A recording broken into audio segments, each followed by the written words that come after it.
Hello, welcome to daily market analysis video. आज फिर से हम मार्केट को एनालाइज करेंगे, कुछ स्टॉक में लेवल्स निकालेंगे, कुछ में बाई करेंगे, कुछ में सेल करेंगे और इंडेक्स का लेवल निकालेंगे कहाँ पे किस पॉइंट पे बाई और सेल कर सकते हैं। उससे पहले हम जानते हैं कि जो मैंने पिछले वीडियो में जो स्टॉक्स दिया था वो कैसे परफॉर्म किया, वो देखते हैं। तो जो निफ्टी और बैंक निफ्टी की बात करें तो ईजिली टारगेट हिट किए हैं, आप वो वीडियो से मैच कर लीजिएगा, ईजिली टारगेट हिट हुआ है। बीपीसीएल में देखें तो अगर मैंने बोला था इस बॉक्स के ब्रेकआउट पे 9:30 में बॉक्स ब्रेकआउट हुआ एंड 11 o'clock को हमारा टारगेट हिट हो गया था, राइट। फिर ब्रिटानिया की बात करते हैं। अगर ब्रिटानिया को देखें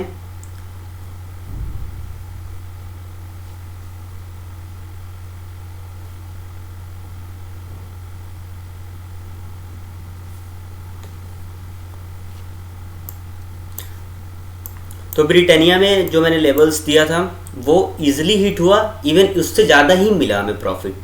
आई थिंक यहाँ से लगभग कितना, अगर इस पॉइंट के ब्रेकआउट नहीं, इस पॉइंट यस 9:30 में एक अच्छा ब्रेकआउट देखो, उस पॉइंट से ही रिवर्स लेके आया था, लेकिन फिर से 9:30 में री एंट्री मिली हमें और यहाँ से लगभग कितने पॉइंट 1.14 मतलब एक 40 अप्रॉक्स 40 रुपीज़ का टारगेट हमें आराम से यहाँ पे मिल रहा था ब्रिटानिया में। तो यहाँ भी टारगेट हमारा हिट हुआ आराम से। फिर टाटा कंज्यूमर्स की बात करते हैं। तो टाटा कंज्यूमर्स में भी जो मैंने टारगेट दिया था एग्जैक्ट 9:15 पे हमें बाई सिग्नल मिला और यहाँ पे हमने हिट किया अपना टारगेट 10:45 पे। यहाँ भी हमें अपना टारगेट मिला। तो इस तरह bank Nifty, BPCL, Britannia, Tata consumers, मैंने जितना भी स्टॉक दिया था लगभग में टारगेट हिट हुआ। और बजाज ऑटो की बात करते हैं। बजाज ऑटो में मैंने क्या दिया था, अच्छा, बजाज ऑटो ओपन होती ही अपना टारगेट देते, तो इसमें इसको इग्नोर करना पड़ता है, इसके लिए कुछ नहीं कर सकते हैं। इसमें भी अल्टीमेटली टारगेट हिट ही हुआ। फिर उसके बाद अंबुजा सीमेंट की बात करते हैं। तो अंबुजा सीमेंट में हमें कोई एंट्री नहीं मिली, मैंने बोला था ये बॉक्स ब्रेक होगा फिर यहाँ का टारगेट लेंगे, ठीक है। फिर मुथूट फाइनेंस की बात कर ले तो मुथूट फाइनेंस में भी हमें एंट्री नहीं मिली। 1463 के लेवल को ब्रेक होना था तब एंट्री हमें मिलती। यानी कहने का मतलब ये है कि मैंने Nifty, bank Nifty, BPCL, Britannia, Tata consumers, Bajaj auto में इन 6 स्टॉक एंड इंडेक्स में मेरा टारगेट हिट हुआ है इजीली। इस और बिना कोई स्टॉप लॉस हिट हुए। अंबुजा सीमेंट में हमें एंट्री नहीं मिली, मुथूट फाइनेंस में हमें एंट्री नहीं मिली। यानी हमारा अभी एनालिसिस, मतलब हम लोगों का एनालिसिस सही चल रहा है। तो आज हमारे पास फिर से निफ्टी, बैंक निफ्टी और कुछ स्टॉक्स हैं और एक में शायद मैं स्विंग ट्रेड भी, शायद एक में स्विंग ट्रेड भी है, तो मैं एक स्विंग ट्रेड भी दूंगा शायद, ठीक है। तो पहले बात करते हैं हम लोग निफ्टी की। जो निफ्टी का कल का लेवल्स मैंने निकाला है वो निफ्टी का कल का लेवल्स ये है। मैं थोड़ा इसे बड़ा करता हूँ, यस एग्जैक्ट जिस पॉइंट से निफ्टी रेजिस्टेंस ले रहा था, अगर उस पॉइंट को कल ब्रेकआउट होता है तो हमारे पास 1747 is our first target and 17533 is our second target. और अगर इसको नीचे की तरफ सेल की तरफ ब्रेकआउट करता है तो 14254 एक अच्छा टारगेट हमारे लिए है।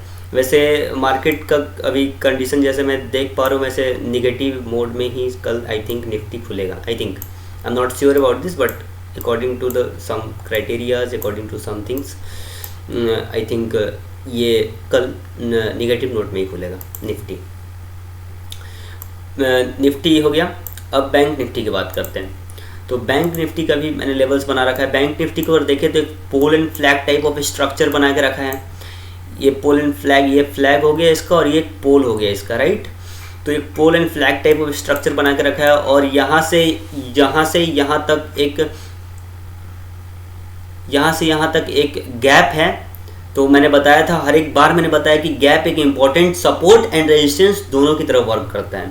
तो कल अगर 35,602 का लेवल ब्रेक होता है तो 35,811 200 पॉइंट्स का टारगेट हमारे पास है अपसाइड के लिए। और वहीं डाउन साइड की बात करें तो 35,4001 को अगर ब्रेकआउट करता है तो 35,268 is our downside target. This are the 2 targets for Bank Nifty.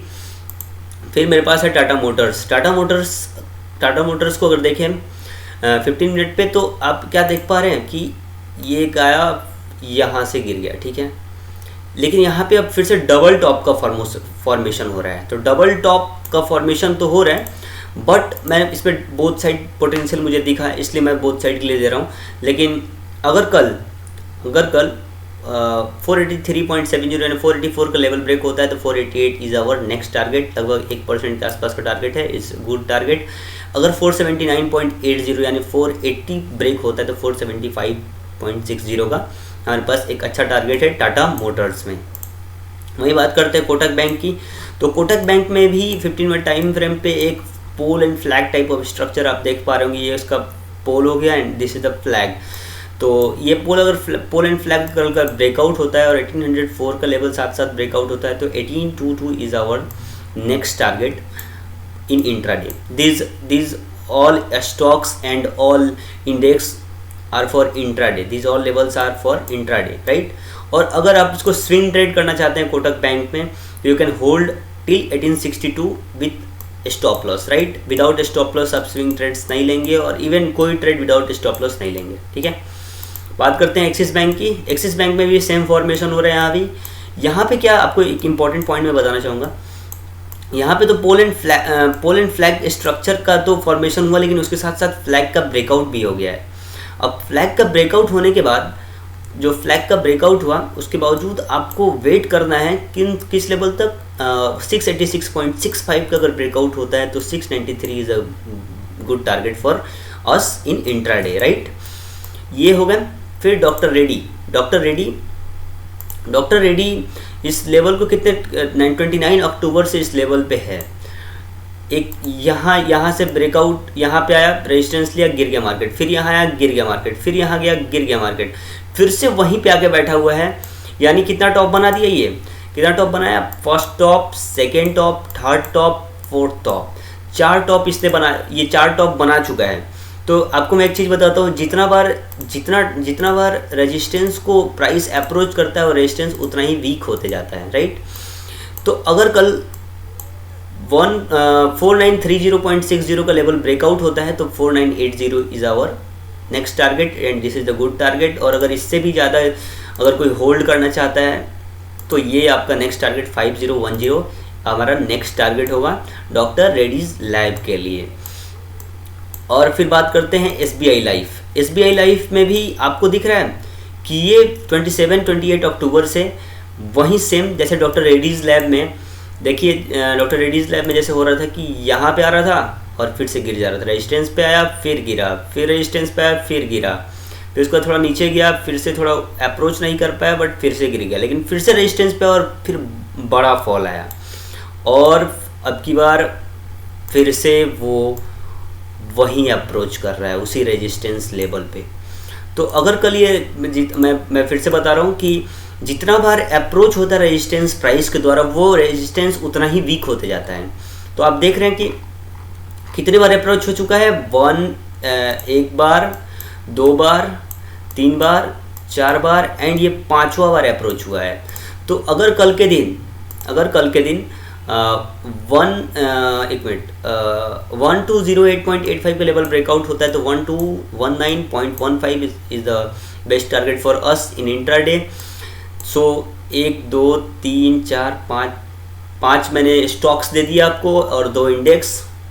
ये हो गया इंट्राडे का लेवल्स। जैसा मैंने हर एक वीडियो में रूल बताता हूँ कि किसी 1 या 2 में ही ट्रेड करेंगे विद स्ट्रिक्ट स्टॉप लॉस और 0.8 और 1% टारगेट अचीव होने के बाद विदाउट ट्रेलिंग नहीं जाएंगे। That's all for today. Thank you so much for watching me and happy new year to all of you. और अगर आपको ये वीडियो अच्छा लगा हो तो लाइक करें वीडियो को, शेयर करें अपने फ्रेंड्स के साथ और सब्सक्राइब करें इस चैनल को। Support this channel. Thank you so much.